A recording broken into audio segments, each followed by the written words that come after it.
Bonjour, je suis l'auteur de bouquets et il me fait plaisir de vous parler de mon processus de création. Eh bien, au début, c'est l'enthousiasme des premières idées et ensuite, c'est le travail ardu de la réflexion et de l'expérimentation.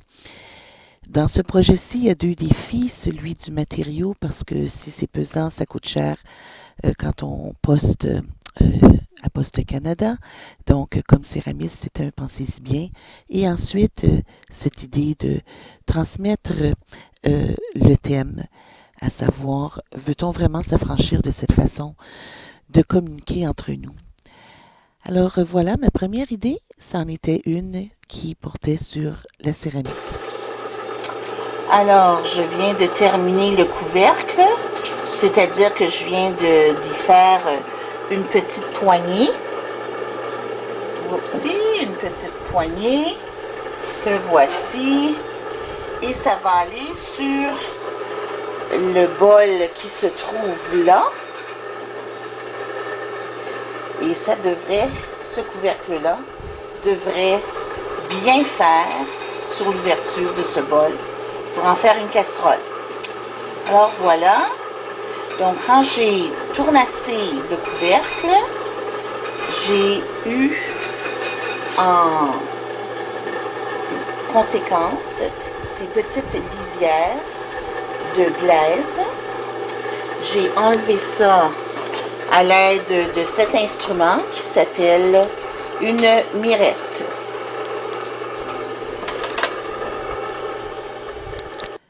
Alors finalement, voici la base de résine à laquelle je pensais, donc une base qui est très solide, dans laquelle j'allais placer ces morceaux d'argile, ces lisières.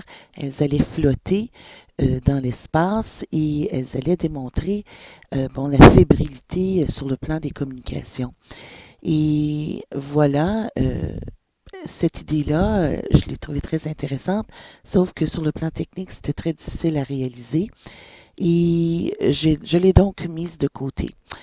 Mais j'ai toujours gardé l'idée que je voulais travailler euh, avec la ligne pour démontrer ce passage de tous nos messages dans la bande passante et comment la bande passante, progressivement, n'est plus capable d'emmagasiner l'information et de là, certains problèmes à gérer, problèmes qui ne sont pas toujours faciles à gérer.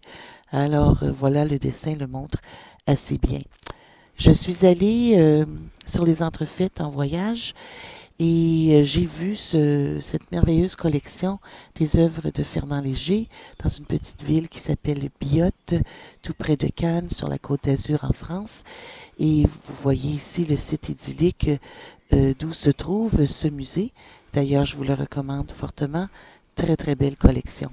Mais au bout de quelques expérimentations, de retour au Canada, je me suis rendu compte que ça ne fonctionnerait pas. Je l'ai donc abandonné, cette idée. Mais un jour, en revenant des épiceries, je me suis rendu compte que ces petits sacs qui contenaient les agrumes seraient possiblement une matière très intéressante à utiliser parce qu'elle était légère. En plus, elle me présentait une belle harmonie de couleurs analogue, presque chaude. C'est une matière qui se manipule très très bien. Comme vous voyez, je pouvais la torsader. Je pouvais vraiment créer cette idée de la bande passante très très dense et où se passe une multitude de messages dans une variété de communications. J'ai donc testé cette, euh, cette matière pour finalement, après un voyage au bureau de poste, me rendre compte que c'était encore un problème. Il fallait que je laisse tomber absolument cette idée de la base de résine transparente. C'était trop pesant. Donc, m'est venue l'idée de travailler par collage à l'aide de rouleaux, comme vous voyez, très rigides là, et de photos imprimées de mes petits cache-pots. Je me suis dit, bien, je pourrais découper la photo du cache-pot, la coller sur ces rouleaux et puis mettre le tout dans un contenant de plastique transparent qui sera plus léger que la base de résine à laquelle j'avais pensé. Alors, vous voyez ici quelques-unes de mes poteries. J'ai pensé aux petites, j'ai pensé aux grandes. J'ai testé la situation. Finalement, ça ne fonctionnait toujours pas. Puis, j'ai vu la tour de DVD-CD que j'avais sur mon pupitre et je me suis dit, ben ça, c'est l'idéal. Alors, c'est transparent, il y a un pivot sur lequel je pourrais mettre finalement une petite poterie. Elle pourrait être en équilibre. Je pourrais utiliser, pourquoi pas, des fils qui sont employés pour nos tablettes, nos téléphones intelligents, etc. Je pourrais recycler ça. Je pourrais faire passer ça dans ce qui deviendrait la bande passante, la petite céramique. Et voilà, le tour est joué. Plus j'y pensais, plus j'expérimentais, plus je me disais, oui, ça c'est une très bonne solution. J'ai donc décidé de réaliser mon poster de cette façon-là. Et je crois que ça a bien réussi finalement. Après nombreuses expérimentations, finalement j'ai abouti à quelque chose que j'ai appelé bouquet. Alors, bouquet d'énergie, bouquet numérique, bouquet au 21e siècle pour finalement juste aboutir à bouquet. Finalement, dans Bouquet, j'évoque un genre traditionnel de l'histoire de la peinture, mais aussi de la carte de souhait, où le sujet est le messager de sentiments mis à nu, la composition est l'objet de calculs mesurés, la sorte de fleur, selon les cultures, est le symbole de dit et de non-dit.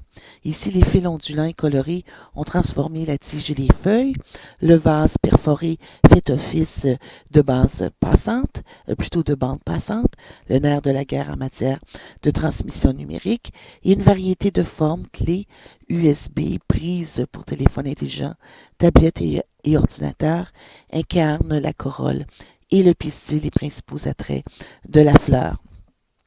Donc, en substituant au corps naturel du bouquet l'arsenal technologique des moyens numériques que j'emploie présentement, je catalyse mon point de vue. Et en quelque sorte, je me prête aussi à l'expérience du regardeur, car durant sa tournée ontarienne, Bouquet, au contact d'une variété de filtres et d'événements tels que l'exposition, les lieux géographiques, les spectateurs, mais cela approfondira ma compréhension et conférera à l'objet de multiples niveaux d'interprétation. Alors voilà, c'est Bouquet. Je suis Lise Goulet, l'auteur de ce bouquet numérique.